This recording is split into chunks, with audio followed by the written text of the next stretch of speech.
अस्सलामु अलैकुम वरहमतुल्लाहि वबरकातुहू। हमारी सूरह अल बकरा की 4 आयतें पूरी हो गई थी। तो सूरह अल बकरा की जब हमारी आज 4 आयतें पूरी हो गई तो जो मैंने पीछे से पढ़ाया मैं उनका थोड़ा सा टेस्ट लेना चाहती हूँ। ये सूरत वैसे तो उसके तिलावत के हिसाब से तो दूसरे नंबर पे है, लेकिन कुरान में ये 87 नंबर है और ये सूरत मदनी है, हिजरत के बाद नाजिल हुई जब आप मदीने तशरीफ ले गए। तो ये हमने कल पढ़ा था, ये औज़ु बिल्लाहि मिनश शैतानिर रजीम बिस्मिल्लाहिर रहमानिर रहीम। मैंने पहले बीच बीच में बताया था, ग्रामर को तो हमने खत्म ही करके चल रहे हैं कि हम ग्रामर से नहीं आपकी समझ में आता तो चलो ग्रामर को नहीं लेते। तो लेकिन मैंने इसी में आपको इसकी टेक्निक बताई है, या हम इसका नाम टेक्निक देंगे। तो हमने बताया था इसमें इसकी टेक्निक यह है, अगर हमजा और अलिफ शुरू में आए तो वो मैं बनता है, अगर शुरू में आए तो क्या बनेगा मैं। क्या तो जैसे हमने पढ़ा था अऊज़ु, मैं पनाह चाहती हूँ, पढ़ा था अऊज़ु बिल्लाहि, पढ़ा था अऊज़ु बिल्लाहि मिनश शैतानिर रजीम, तो मैं पनाह चाहती हूँ। और शुरू में अगर ता है, अभी ता का लफ्ज आपका कोई नहीं आया, गौर करना कहीं आपके शुरू में ता वाला कोई लफ्ज नहीं आया, तो हम इसे ही कहते हैं तुमिनु।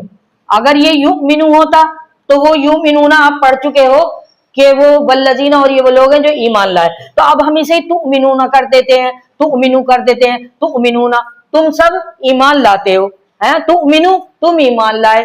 तो ये इसका ही ता हो गया, लेकिन अभी ता का कोई लफ्ज आया नहीं, जब आएगा तो बताऊंगी। हाँ, नून का लफ्ज आया था, नून के मायने हम के हैं अगर शुरू में आए, और ये मुअन्नस मुज़क्कर यानी मेल फीमेल दोनों के लिए आएगा। जैसे हमने पढ़ा था इय्याका नअबुदु, पढ़ा था नहीं पढ़ा था नअबुदु, सूरह अल फातिहा में नअबुदु हम इबादत करते हैं, और फिर पढ़ा था हमने इय्याका नअबुदु व इय्याका नस्तईन, और हम तुझी से मदद चाहते हैं, पढ़ा था नहीं। तो नअबुदु आपका ये हम में आ गया, ये रहा नअबुदु हम इबादत करते हैं, नस्तईन और हम मदद चाहते हैं, ये दोनों का।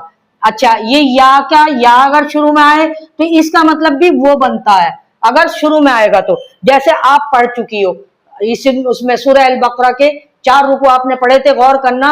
युमिनून आया था उसमें, है ना, व युकीमून सलात आया था, युकीमूना वो कायम करते हैं, फिर आया था युकीनून, वो यकीन रखते हैं। तो ये सब या के मायने आए थे आपके। अभी ये आपको इसलिए बता दिया गया है कि थोड़ी सी आपको, फिर हम कल इंशाल्लाह 5वीं आयत सूरह अल बकरा की लेके चलेंगे।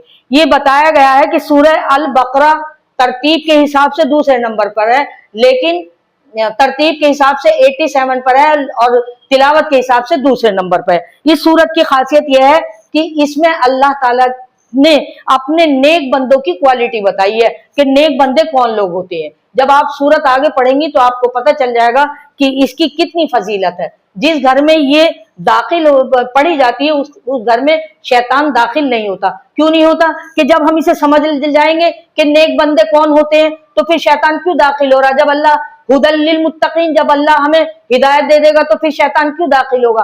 तो बात तो समझने के लिए कि बता देते हैं कि सूरह अल बकरा पढ़ो, बस पढ़े जा रहे हैं। अरे क्यों बताया गया कि शैतान दाखिल नहीं होगा? क्योंकि हम इसकी बातों को जानेंगे। जब जानेंगे तो हम शैतानी कोई काम नहीं करेंगे, जब शैतानी काम नहीं करेंगे तो शैतान भी दाखिल नहीं होगा। तो अल्लाह आपको और मुझे इन कुरान के लफ्जों पर अमल करने वाला बना दे। हम कुरान को पढ़ेंगे समझकर तभी तो अमल होगा। अगर हम समझकर नहीं पढ़ेंगे तो क्या अमल होगा। थोड़ा पढ़ो लेकिन समझकर पढ़ो। जितना मैं पढ़ा रही हूँ इसको बार बार आप पढ़ती रहें, और बार बार जब आप पढ़ेंगी तो इंशाअल्लाह ताला एक वक्त ऐसा आ जाएगा कि आप कुरान पढ़ती भी होंगी और आपको ये पता होगा, आपके दिमाग में ये बात घूमती हुई होगी कि कुरान में हम क्या पढ़ रहे हैं। तो अल्लाह आपको और मुझे अमल की तौफीक इनायत बनाए। जो भी इसे देखा करें, लाइक करें, सब्सक्राइब करें, शेयर करें और इसे खूब ज्यादा से ज्यादा फैलाएं। हम दुनिया में इसीलिए नहीं आए बल्कि कुछ काम करने के लिए आए हैं, और अल्लाह हमसे हिसाब लेगा। अलम यातीकुम नज़ीर, क्या तुम्हारे पास कोई समझाने वाला नहीं आया? तो उस टाइम हम क्या जवाब देंगे मेरी बहनों? तो लिहाजा हम सब बहनों को मिलकर काम करना है। अस्सलामु अलैकुम वरहमतुल्लाहि वबरकातुहू।